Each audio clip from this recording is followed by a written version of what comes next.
alafu nitaita aspirant moja wa Narok East kule Limritani, najua kuna wazee no.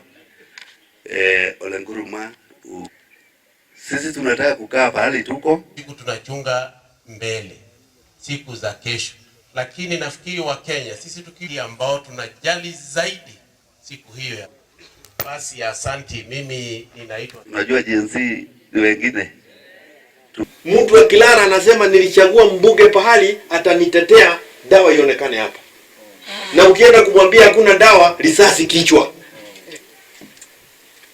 This is an evil team that you are dealing with. Na mtu asije atembee mbele yangu afikiri nimesahau. Kama umesahau ni sawa, pengine umezoea kuuza damu ya watu. Mimi sijasahau. And I have a problem with that. And that is why I am at the forefront ya kuomba watu wa mlima, kwa sababu sisi ndio tutalengwa na ile mambo yote. Mkubali tukae kando. We support another person and we said Zakayo home. Kwa sababu Jubilee tumeteseka sana juu ya hii uongozi hii ya KK.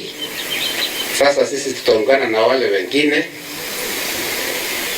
so that we can to confront huyu adui wetu tujua kitu kimoja. Hata mpaka machief wanarudi kukupewa askari, na mimi naamini machief wa kupewa maaskari ni wa kukanyanga watu kama vile ilivyokuwa miaka hizo zingine za nyuma, na hatuoni kama mambo hayo yanatupeleka kwenda mbele kama nchi iliyo huru na watu walio huru. We don't want a government that doesn't protect its youth, killing innocent souls.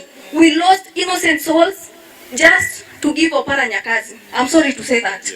We lost innocent souls. Tulipoteza wawili hapa Narok because ya kutetea haki zetu kama youth. SG tunaomba hivi kama wanarika, if it is possible, mulete presidential candidate by August. Ama sisi tuwaambie sisi ni nani tunataka, right? Shida ya Jubilee katika Narok County ni moja peke yake.